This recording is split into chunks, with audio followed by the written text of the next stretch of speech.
J'ai été invité par le nonce à passer à la nonciature. Et donc, je suis monté à la nonciature à Paris. J'étais en retraite avec les prêtres du diocèse, qui était en soi un contexte plutôt favorable. Donc, je suis parti une journée, j'ai fait l'aller-retour. Et puis, je suis arrivé à la nonciature. En fait, je ne m'attendais pas à changer tout de suite. Voilà, je pense que comme toute nomination, en fait, on l'accueille comme quelque chose qui nous est demandé, comme un envoi. Et voilà, c'est vraiment comme ça que j'ai accueilli. J'aime beaucoup le diocèse de Digne, ses beautés naturelles, sa population, voilà, et son église et sa belle histoire. Et je pars à Nice où je ne connais pratiquement pas grand-chose. Je pense qu'elle est jaillie du cœur du Seigneur comme un appel auquel j'ai essayé de répondre de mon mieux, que j'ai discerné petit à petit. Je pense qu'elle était là depuis longtemps, même si on n'avait pas pris conscience. Voilà, il y a plusieurs personnes ou plusieurs lectures qui m'ont beaucoup touché dans ma jeunesse. Vous voyez, entre autres, par exemple, la lecture de Bernanos et du journal d'un curé de campagne, d'autant plus que j'ai beaucoup habité à Ars après, et je pense que ça a été une lecture marquante dans ma vocation.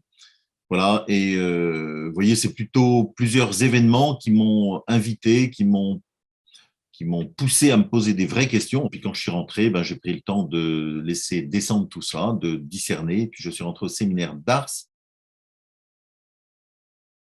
Les difficultés, c'est plutôt quand on sent pas d'écho dans ce qu'on essaye de partager ou de vivre. Voilà, difficultés aussi concrètes et matérielles. Vous voyez, dans le diocèse où je suis aujourd'hui, en fait, on est assez dispersé. Mais voilà, et la joie, je pense que on a tous de multiples témoignages de rencontres souvent fortuites ou de contacts interpersonnels avec des personnes. Vous voyez, ça m'arrive souvent en faisant mes courses, en partageant le quotidien de chacun. Soit les gens vous reconnaissent parce qu'ils perçoivent que vous êtes leur évêque, ou parce qu'en témoignant, un sourire à droite, à gauche. Et en fait, très souvent, ça permet d'aller plus loin et très vite de toucher des vraies questions, c'est-à-dire des questions certes existentielles, mais qui donnent sens à notre vie. Voilà, pourquoi on est là, pourquoi ces difficultés, qu'est-ce qui nous habite, qu'est-ce qui donne sens à notre vie, qui est Jésus, est-ce qu'on a besoin d'être sauvé. Voilà, des questions en fait qui viennent très vite, me semble-t-il, quand on partage avec les gens en partant du concret, du réel, du quotidien. C'est fiat voluntas tua.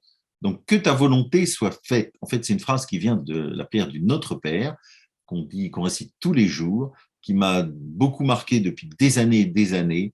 En fait, la volonté de Dieu, c'est son amour en acte pour chacun et chacune d'entre nous. Donc, la volonté de Dieu, elle est forcément bonne et bien pour chacun de nous. Donc, ce qui dépend de nous, c'est d'accueillir sa volonté, de la discerner, de la mettre en œuvre, d'acquiescer à ce geste de Dieu. Une belle définition de l'évêque, c'est celle de pasteur. Voilà. Et je mettrais pasteur et serviteur. Pasteur, voilà, c'est une image très biblique. Alors, dans une région comme le diocèse de Digne, en fait, ça parle beaucoup parce qu'il y a beaucoup de vrais bergers, de vrais pasteurs. Voilà, c'est une image qui marque parce que le pasteur, c'est celui qui accompagne, qui conduit, qui cherche à protéger. Et puis, il est aussi serviteur, serviteur des personnes vers lesquelles il est envoyé. J'aimerais simplement transmettre aux diocésains de Digne et puis enfin, du diocèse et aux habitants de ce département ma joie d'avoir été avec eux. Euh, et puis, voilà, les inviter à continuer à vivre du Seigneur Jésus. Voilà, que Seigneur Jésus, qui nous a dit qu'il était le chemin, la vérité et la vie, soit toujours non seulement leur joie, mais que de plus en plus, ils vivent avec lui et de lui. J'allais dire exactement la même chose, c'est-à-dire voilà que ce qui m'habite, c'est que chacun d'entre nous puisse faire une vraie rencontre avec le Seigneur Jésus, et que si je viens, en fait, c'est pour ça, pour aider, accompagner, voilà, pour que chaque habitant de ce beau département puisse lui aussi ou elle aussi faire une belle rencontre avec Jésus qui donne sens à sa vie et qui lui donne la joie de l'Évangile.